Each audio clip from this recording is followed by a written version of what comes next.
Bom, pessoal, existem 4 procedimentos bariátricos regulamentados no Brasil. O bypass gástrico, a gastrectomia vertical, a banda gástrica ajustável e o switch duodenal. Dentre esses 4, os 2 primeiros que eu mencionei são os mais feitos. A grande maioria das cirurgias feitas no Brasil e no mundo se restringem a esses 2 procedimentos, que são os principais.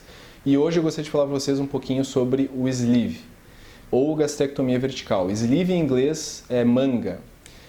O que caracteriza esse procedimento em específico? Como vocês sabem, todos os procedimentos bariátricos, na verdade, envolvem alguma intervenção no estômago, algum tipo de redução da capacidade da câmara gástrica. E alguns deles, além disso, envolvem algum tipo de intervenção nos intestinos, algum desvio intestinal. Então, a principal característica da cirurgia de sleeve gástrico é que essa cirurgia intervém apenas no estômago. Então, na cirurgia de sleeve, a primeira característica é que não há intervenção sobre os intestinos.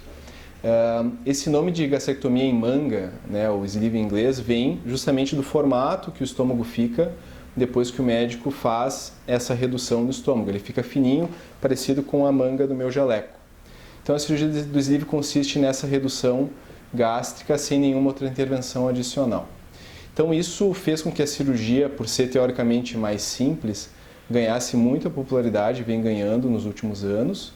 Em alguns países já é a cirurgia mais realizada, como nos Estados Unidos. E essa característica lhe dá algumas peculiaridades que podem torná-la uma opção melhor para alguns pacientes ou pior. Quais seriam essas principais indicações da cirurgia do sleeve? Quais seriam as principais diferenças em relação ao bypass, que ainda no Brasil é a cirurgia mais feita? Então, em primeiro lugar, como o sleeve não envolve desvio intestinal, a absorção, por exemplo, de medicações, ela é um pouquinho mais precisa, um pouquinho mais previsível, funciona de forma mais semelhante com uma pessoa não operada. Então, algumas pessoas que usam medicações crônicas, psiquiátricas ou imunossupressores, alguma medicação cujo a dosagem, o nível sanguíneo seja muito crítico e tem indicação de fazer cirurgia bariátrica, poderiam se beneficiar dessa cirurgia do sleeve que não envolve, então, nenhum desvio intestinal. Um outro possível benefício do sleeve em relação às outras técnicas seriam pessoas que, por algum motivo, já foram operadas dos intestinos ou tiveram alguma infecção, uma apendicite grave, que possa haver aderências naquela região e que, ao fazer uma bariátrica, então, poderia ser optado por uma técnica onde não se mexeria nessa região conflagrada ou já operada previamente.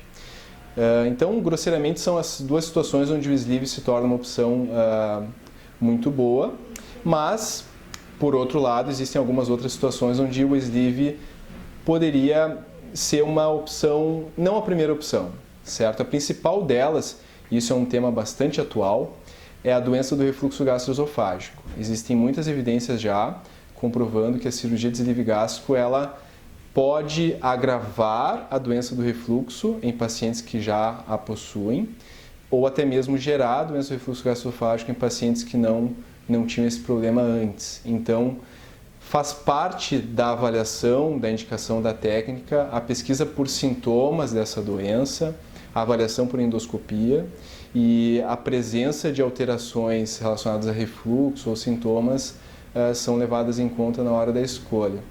Então, a cirurgia do sleeve é essa cirurgia onde se intervém só no estômago. Essa parte que é retirada, que é desconectada do estômago, ela sai do organismo, então é uma cirurgia que não é reversível.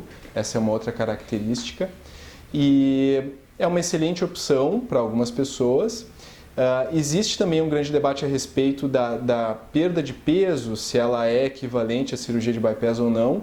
O que a literatura como um todo aponta é que provavelmente o percentual de perda de peso a médio e longo prazo seja um pouquinho menor do que a cirurgia de bypass e a tendência de reganho de peso seja um pouquinho maior. Então isso também tem que ser levado em conta. Os efeitos metabólicos em cima de algumas doenças como diabetes mellitus também, muito provavelmente, é o que as evidências que a gente tem até o momento apontam, sejam um pouquinho menores em relação à cirurgia de bypass. Então, um perfil de pacientes que poderiam se beneficiar do sleeve seriam, como eu mencionei, pacientes que usam alguma medicação crônica, psiquiátrica, imunossupressores, etc. Pacientes que têm cirurgias anteriores no intestino, pacientes que não têm doença do refluxo gastroesofágico, pacientes que não têm uma obesidade tão grave, pacientes que não têm uma doença metabólica como diabetes compensado tão grave, são pacientes que podem ser avaliados e onde essa técnica pode ser considerada.